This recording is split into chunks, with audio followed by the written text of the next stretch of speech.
Hey everybody, Mr. Scala coming at you digitally. So, this is what we looked at today and what we worked on today in class. We started with our wonderful warm-ups, there we go.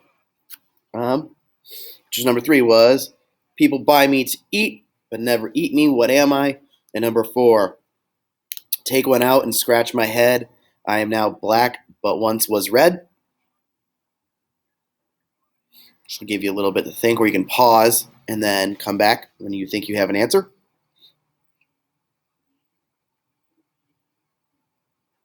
Number 3 is a plate. I've also had students say silverware. I would agree with that. And number 4 is take one out, scratch my head. I am now black, but once was red. That is a match. And then our standard that we're going to be continuing to investigate is I can develop and use a model to describe how the total number of atoms does not change during a chemical reaction. Thus, mass is conserved through structure and function. Remember, we talked about a model can be anything. We use the magnets in class. We use some stickers in class. It could be drawings, however you want to do it. And our big thing is that the total number of atoms does not change during a chemical reaction. Thus, the mass is conserved. So what that really means is during a chemical reaction, our atoms don't just disappear. They might rearrange, and atoms have weight. Since we don't lose any, the mass should stay the same. All right. So today, students went back through and they worked on the balancing chemical equations for about 15-20 minutes. This is how you are going to be assessed on a test. We're looking at probably tomorrow after we do a little bit more review. And keeping in mind, for this, it's on Google Classroom. It's called Balancing Chemical Equations. All you really have to do for this is to go through and then start at level 1. And this shows P4, which means there are 4 phosphorus. So every time I increase this, it's increasing it by 4. So there I have 8. And then I have 12. And then I have 16, and so on and so forth. And the F2 means there's 2 fluoride molecules, 1, 2. So we want them to be the same on each side, because in a chemical reaction, they don't just disappear. They can rearrange, but you still have the same number. So if we're looking at this one, there are 1, 2, 3, 4 right here, 4 orange, but there's only 1 over here. So if I increase this to 4, now we have the same number of the orange atoms on both sides. But now we have 1, 2, 3, 4, 5, 6, 7, 8, 9, 10, 11, 12. 12 yellow. So somehow I have to get 12 over here. And every time I increase it, it's going to go up by 2. So what times 2 can give me 12? If you said 6, you are correct. And we have correctly balanced that one. We'll go through a couple of these level ones together. So this one we have CH3OH. So if we're looking at it, the total number of H's on this side are 4, because you have 3 and an extra one. You have 1 carbon and 1 oxygen. So if I just put 1 in for each, all right, 1 carbon, 1 oxygen, 1 carbon, 1 oxygen. Then we have how many hydrogens again? 3 plus our 1 gives us 4. So 2 times what gives us 4? 2 times 2, so 1, 2, 3, 4, 1, 2, 3, 4. We gotta check it. On to the next. So we have C plus S gives us our CS2. So we have 1 carbon, 1, 1, and then we have 2 sulfur over there, so I need to add another one there. Carbon, 2 oxygen, 1 carbon, 2 oxygen, same number, 2 reds, 1 gray. SO3. We have an SO2 and an O2. This is where a lot of students starts to become difficult, because you only have 3. You have 3 over here, which is an odd number, but you can only make even numbers over here. So the way I like to think of it is, what numbers do they have in common? Well, if we double this up, now we have 6. And since we have now 2 of those, we have to do 2 of those. So now how many reds do we have on each side? 1, 2, 3, 4, 5, 6. 1, 2, 3, 4, 5, 6. And it's balanced. So get familiar with that. I would say go ahead and go through all the levels. Try to get as high as you can because, again, that's how you're going to be assessed. And if you're not here tomorrow, I'll probably just have you go through it individually, take a screenshot, and send me what you get. All right, after we finished that, we did our check for understanding. I can explain what happens at the particle level during chemical reaction. We opened up our binder and answered in the after section what happens at the particle level during chemical reaction. We talked about in class that, well, if the mass is conserved, the particles don't go anywhere, or the atoms, they just rearrange. So in a chemical reaction, the atoms rearrange and they can form new substances. And then we started 9.3, which the learning target's very similar. I can carry out an investigation that demonstrates the total number of atoms does not change during a chemical reaction, thus the mass is conserved through patterns.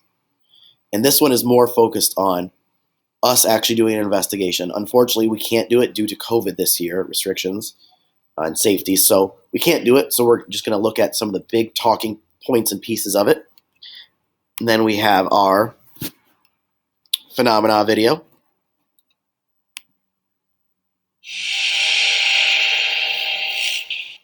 In a last-ditch attempt to bust out of jail, Adam and Jamie unleash the supposedly awesome power of antacid, some in tablet form and some as raw ingredients. They start by drenching just the pill pile with the small hose. This is phase 1. Pressure's still increasing on the plastic. I can see it moving. Really? Yeah, right in the corner down there. Even better, Adam's gauge cluster is finally feeling the pressure. Oh, we're getting something on the needle, just a tiny bit. We got maybe 20% of 1 psi. Wow, we've probably taken care of more than half of the antacid tablets there. 15,000 at this point. Am I crazy, or does that door seem like it's pushing out on the bottom? It is. Look along the rail on the bottom. Yeah. The door is pressing out on the top and the bottom.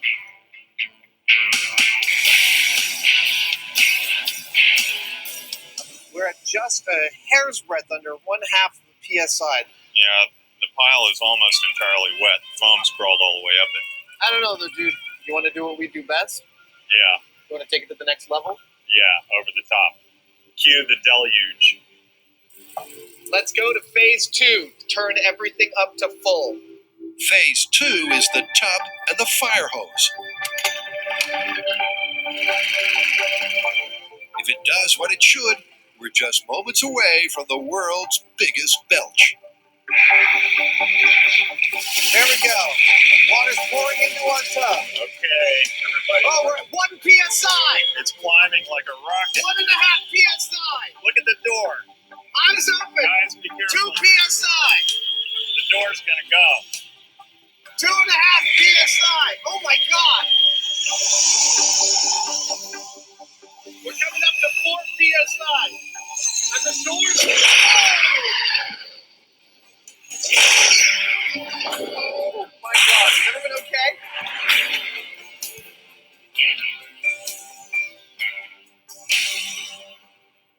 Oh, it actually worked. Dude. Look at that. You could hear it, and within seconds, the door started to potato chip. This massive door that I built is just like creaking and groaning and curling from all of this pressure. It was agonizing to watch it.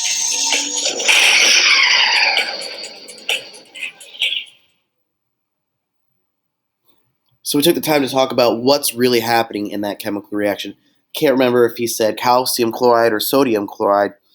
Well, sodium chloride will work, or sodium bicarbonate. But what's happening is they're adding water to it, and they're like basically anti-acid tablets. And they're adding water to it, and that's creating a gas. A chemical reaction happens that creates a gas. It's carbon dioxide, and as all that gas is created, there's nowhere for it to go. It's trapped inside there. And just like with air pressure and with our balloon, if it goes up too much, like the syringe was the best example.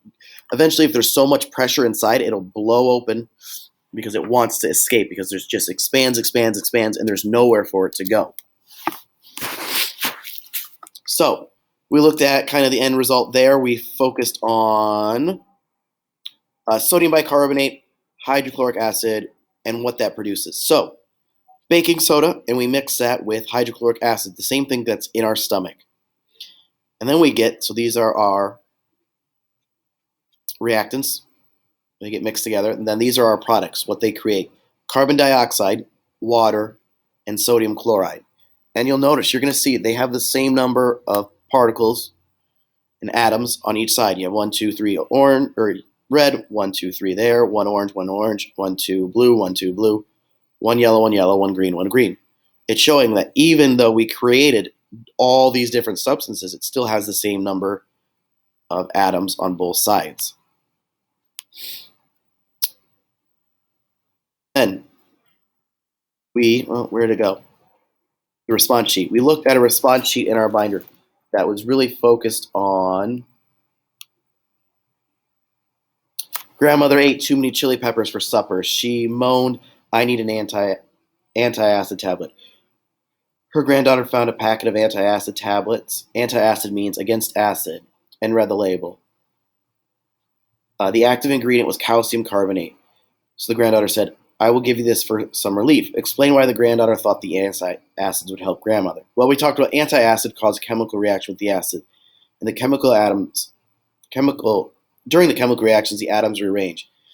With this chemical reaction, they are rearranging and turning the acid into something different. In this case, carbon dioxide. And then didn't get to it today, but we're going to talk about how it goes into water too.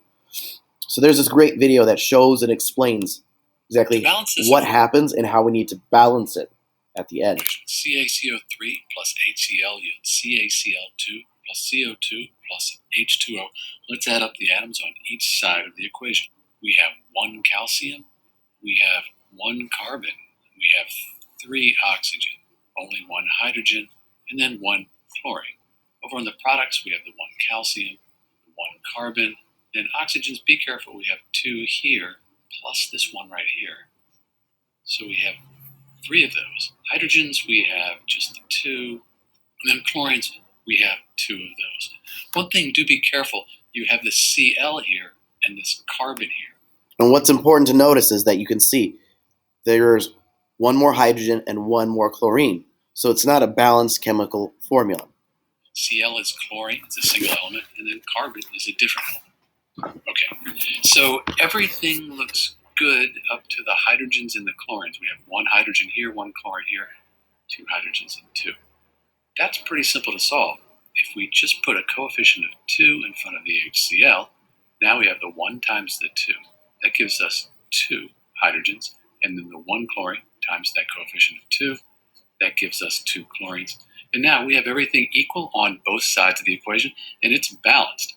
That is the balanced equation for calcium carbonate plus hydrochloric acid yields calcium chloride plus carbon dioxide plus water. This is Dr. B. Thanks for watching. And that's where we ended class today. Thank you for tuning in and watching this. Hopefully you had some good takeaways. If you have any questions while you're at home, feel free to reach out to me. I would love to be of any help that I can. Have a wonderful rest of your day. Bye.